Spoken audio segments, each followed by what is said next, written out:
Okay, today you're going to need your headphones if you have them. You also need your Chromebook. Obviously, you're on it, and we're going to go to Google Classroom, and from there we're going to take a look at today's assignment. So, if you go to Google Classroom,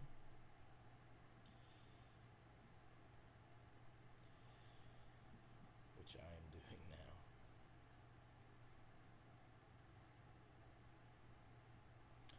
Once you get there, um, for it doesn't matter what period. The first thing you're going to see is the minister's black veil. We were doing that on Wednesday, but today what we're going to do is we're going to read "Sinners at the Hands of an Angry God," and this you can do if you wish to read it in the literature book. You may go get one. If not, you can go and open up your PDF, and once you open it up, go to page 148, and that will take you to the sinners at the hands of an angry God. So, what we're going to be doing is there's a detailed explanation that's in the video. Now, if you listen to the video, you're not going to be able to follow along directly with what is written in the story, because the story that we have is a condensed version of Sinners at the Hands of an Angry God, which is a sermon. It's a speech, if you will. And what we are trying to gather from this speech, we will find in our PDF, which is a sermon. It's given in a form of worship. Sermons are usually done and put in conjunction with church.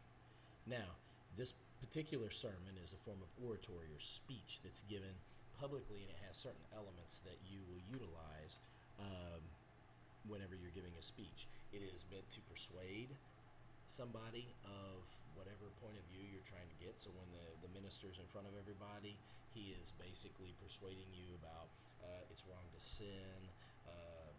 He gives a call to action. So he appeals to your emotions, things that deal with you or that embody you. And then also he uses expressive language that has strong verbiage, strong words that are to solicit emotion, like God and hell and angels and sin and burning pits and things like that.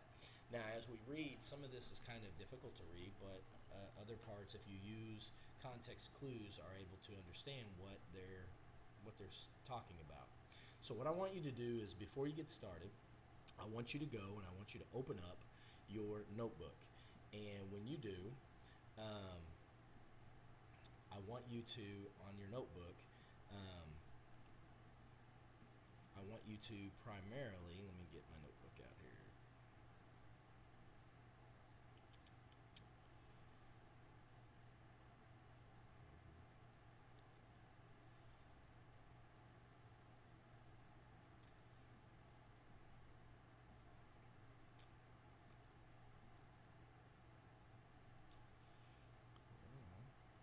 Where you at?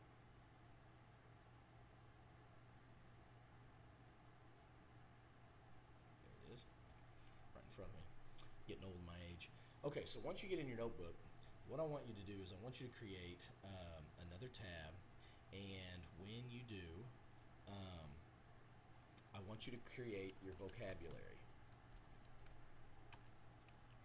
And basically what you're doing is you're going and you're looking at your vocab today. So you're going to have a sermon, an oratory, and archetypes. All right, as well as context clues. So the words that are in the bold is what you'll be typing up. And so you will be creating a sermon, which is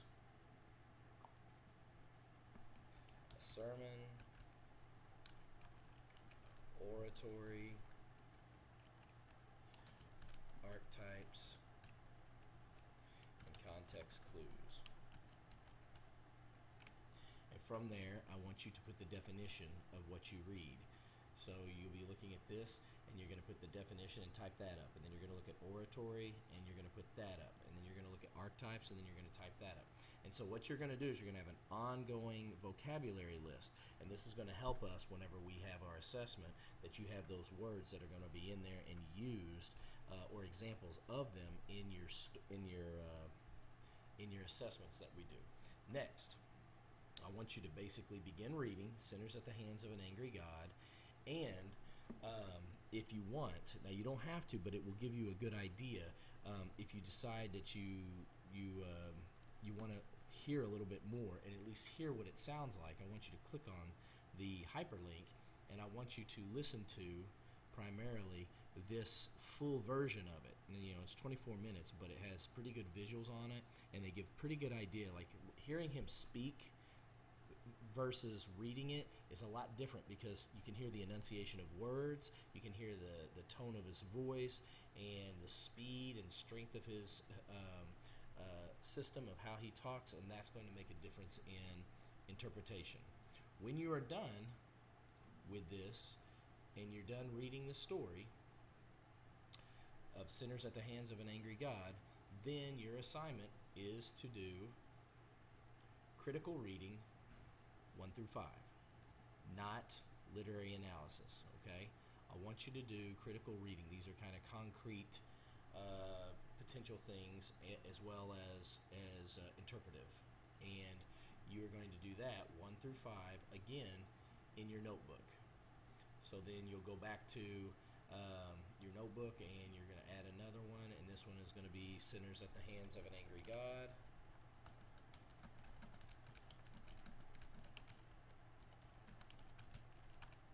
And then that is going to be your next one that you're going to add to it, and it's going to be number 1, and then you're going to keep doing that. Then when you're done, you'll put it in a PDF format, and you'll submit it online to the Dropbox. And that's it.